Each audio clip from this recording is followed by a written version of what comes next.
चुनाव आयोग supreme court को गुमराह कर रहा है कि अभी तक आपने देखा है कि वोट चोरी देखी है, अब आपने सीट चोरी पहली बार देखी है। अब रिटर्निंग ऑफिसर की इस प्रकार की अगर मनमानी रहेगी तो हिंदुस्तान के हर विधायक, हर सांसद का पर्चा निरस्त हो सकता है। ये देश के इतिहास के लोकतांत्रिक व्यवस्था में काला धब्बा है। ये पूरा रवैया क्या है? ये पूरा रवैया है कि लोकतंत्र को मोदी ने मार दिया, प्रजातंत्र को मोदी ने मार दिया एक तरह से। मीनाक्षी जी का जो फॉर्म निरस्त हुआ, ये उनका एक फॉर्म नहीं, ये हर व्यक्ति का जो चुनाव लड़ना चाहता है उसके फॉर्म से जुड़ा है कि कांग्रेस की राजनीतिक लड़ाई नहीं है, ये हर व्यक्ति के अधिकारों की लड़ाई है। सबसे पहले चुनाव आयोग ही इस देश की लोकतांत्रिक व्यवस्था को खत्म करने के लिए गला घोटने का काम कर रहा है। इस देश के अंदर अगर चुनाव आयोग ही अगर इस लोकतंत्र की आत्मा का गला घोटेगा तो देश के अंदर फिर हर व्यक्ति कैसे चुनाव जीतेगा। जिस प्रकार से भारतीय जनता पार्टी चाहती है कि चुनाव ना हो, ये शुरुआत है कि किस प्रकार से देश के तानाशाही की ओर चल रहा है। राजनीतिक घटनाक्रम में आप सबको हमने यहाँ आमंत्रित किया है। आप लोगों ने सर्वविदित है कि भारतीय राजनीति में पहला केस, पहली ऐसी घटना देश की आजादी के बाद जिसमें राज्यसभा का नामांकन निरस्त करना, ये देश में जो चर्चा का विषय है, आम जन के जनमानस में बैठी हुई भावना है कि इस देश में अब लोकतंत्र बचेगा या ऑटोक्रेसी की ओर देश जा रहा है, तानाशाही की ओर देश जा रहा है। उस घटना की एक महत्वपूर्ण घटना है, उस पूरा सोच और विचार की एक बहुत महत्वपूर्ण घटना है। मध्य प्रदेश के संदर्भ में आज सिर्फ कमलनाथ जी एक एमएलए हमारे यहाँ वो उपस्थित नहीं है, बाकी 61 के 61 एमएलए यहाँ पर उपस्थित हैं। हमें 58 एमएलए की आवश्यकता थी। भारतीय जनता पार्टी ने नैरेटिव सेट किया, 10 विधायक कम होने के बाद भी, और जो निर्दलीय भी इसमें वो भी हमारे ही संग थे, जो दूसरी पार्टी एक दो है वो भी हमारे साथ थी।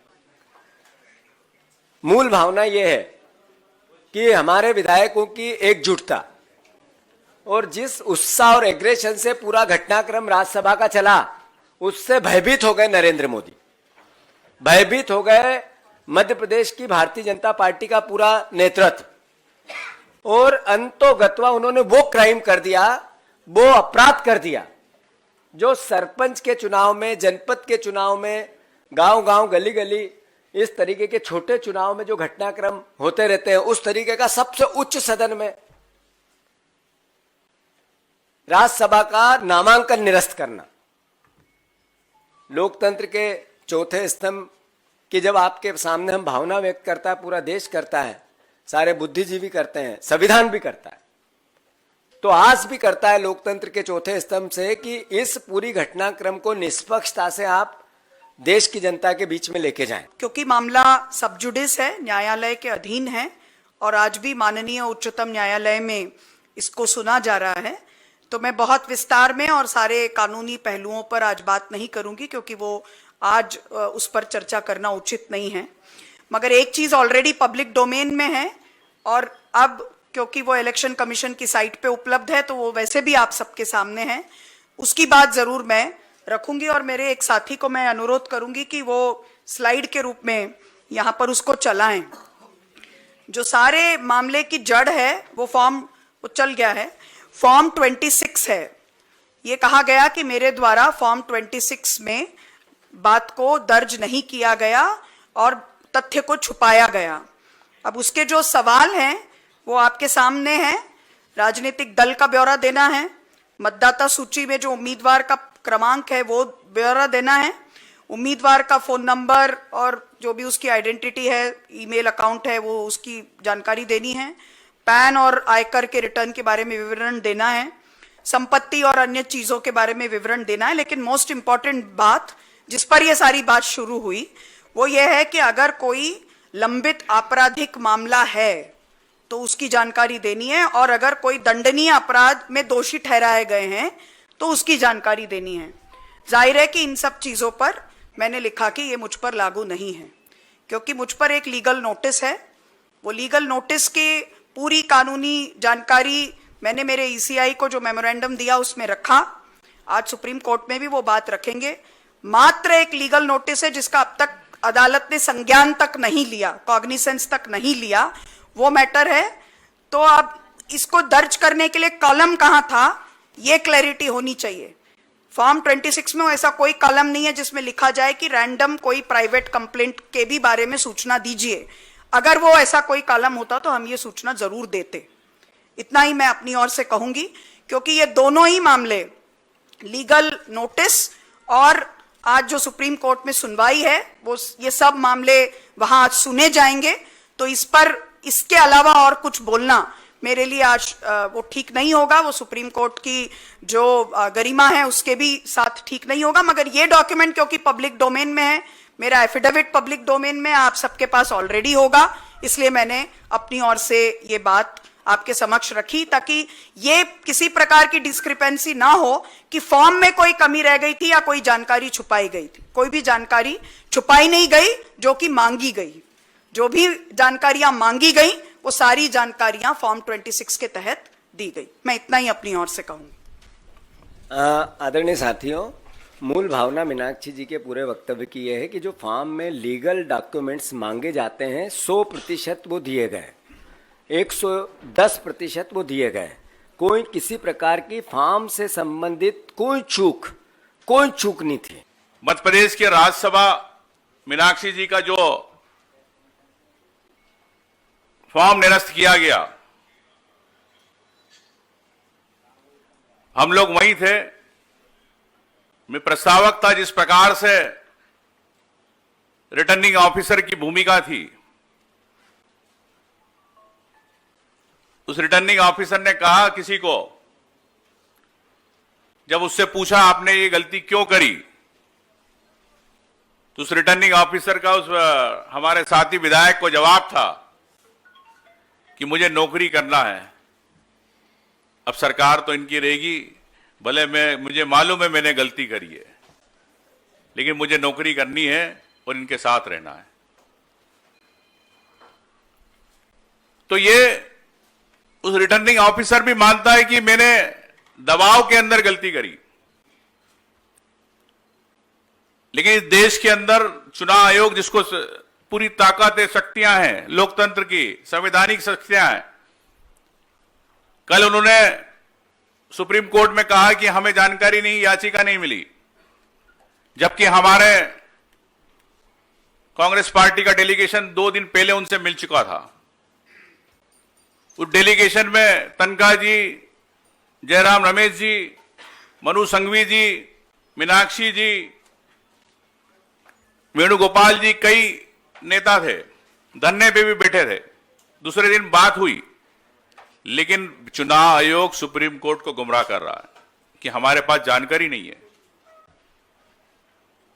साथियों, तो इससे स्पष्ट है कि किस प्रकार ये देश का लोकतंत्र को बचाने की जो संवैधानिक संस्था है, सबसे पहले चुनाव आयोग ही इस देश की लोकतांत्रिक व्यवस्था को खत्म करने के लिए गला घोटने का काम कर रहा है।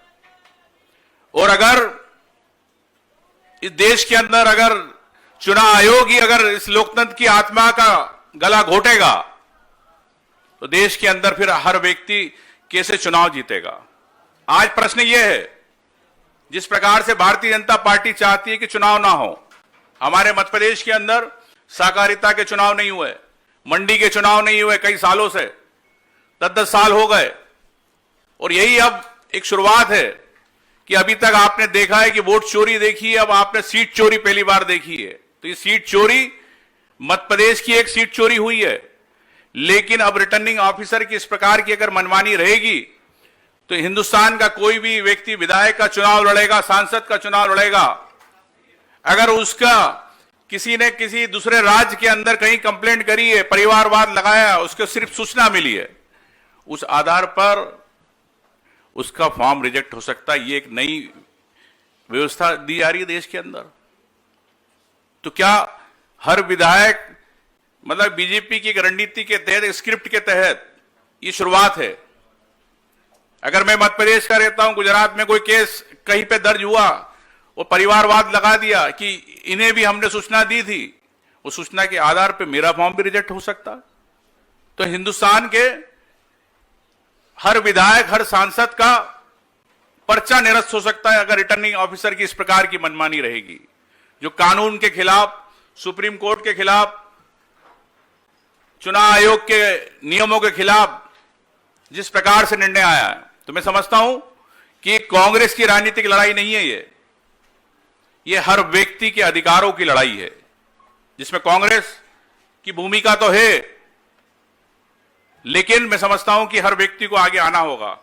साथियों, हमें माननीय राज्यपाल महोदय से भी हमने समय मांगा था, सम्मानित हमारे विधायकों ने, राष्ट्रपति महोदया से माफी चाहता हूं, तो कल शाम तक हमें कहा गया कि हम समय दे रहे। उनके सेक्रेटरीट में हमेशा 5-6 बार बात हुई, लेकिन राष्ट्रपति महोदय ने आज सुबह जो उनके वहां से सेक्रेटरीट से आया कि उनके पास समय की कमी है, इसलिए हम नहीं दे सकते, ये मेल आया। 10/27 पे मुझे अभी मेल मिला है। तो साथियों, ये देश की राष्ट्रपति है, जिनके सामने हम समझते हैं कि देश की राष्ट्रपति है, जो किसी दल से नहीं जुड़ी है, लेकिन जिस प्रकार से वो काम कर रही है, तो निश्चित तौर से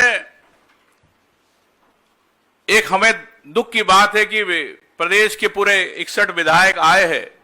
एक विधायक 3 लाख लोगों का जनप्रतिनिधि होता है, जनता का वोटर होता है, उनसे मिलने के लिए राष्ट्रपति महोदय के पास समय नहीं।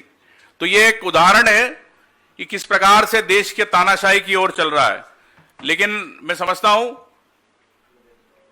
कि ये मीनाक्षी जी का जो फॉर्म निरस्त हुआ, ये उनका एक फॉर्म नहीं, ये हर व्यक्ति का जो चुनाव लड़ना चाहता है उसके फॉर्म से जुड़ा है। कल से आने वाले में क्या स्थिति होने वाली है, किस प्रकार से रशिया और चाइना के रूप में एक नाम की डेमोक्रेसी के लिए देश बढ़ रहा है। मैं समझता हूं कि साथियों, हम सबको इस लोकतंत्र को बचाने की आहुति में सबको सहयोग करना चाहिए। इसीलिए हम माननीय सब विधायक सभी आज राष्ट्रपति महोदय से गुहार के लिए आए थे, लेकिन उनको देश की शायद चिंता नहीं है, देश के लोकतंत्र की चिंता नहीं है। यही मैं कहना चाहता हूं। धन्यवाद। ये देश के इतिहास के लोकतांत्रिक व्यवस्था में काला धब्बा है। उमंग जी ने इस भावना को आप सबके सामने व्यक्त किया। दूसरा, हमने उसी रात को सारे विधायक केंद्रीय निर्वाचन का भोपाल कार्यालय पे हमारी आपत्ति दर्ज कराने गए। 6 घंटे तक हम सोते रहे, वहीं पे वीडियो विजुअल आए। सुबह उन्होंने कहा कि आप सुबह हम आपसे 11 बजे मिलेंगे। इसी समय वेणुगोपाल जी के नेतृत्व में यहाँ प्रतिनिधि मंडल गया, मीनाक्षी जी भी उसमें थी। वहां भी जो आवेदन, जो हमने तथ्य रखे, उस पर कोई किसी प्रकार का वापस रिपीट हमें कोई संज्ञान नहीं लिया गया, ना हमें कोई निर्देश दिया गया, ना कोई किसी प्रकार की कार्रवाई की। या तो रिजेक्ट करते या सिलेक्ट करते या उसको एक्सेप्ट करते, दोनों नहीं किया गया। ये पूरा रवैया क्या है? ये पूरा रवैया है कि लोकतंत्र को मोदी ने मार दिया, प्रजातंत्र को मोदी ने मार दिया एक तरह से। नेशनल दस्तक की आपसे गुजारिश है कि अगर इसको बचाना चाहते हैं तो नेशनल दस्तक को सब्सक्राइब करने के लिए रेड कलर के सब्सक्राइब बटन को दबाएं, फिर बेल आइकन की घंटी दबाएं। नेशनल दस्तक को बचाने के लिए बहुत जरूरी है कि हर खबर को शेयर करें, लाइक करें, कमेंट जरूर करें।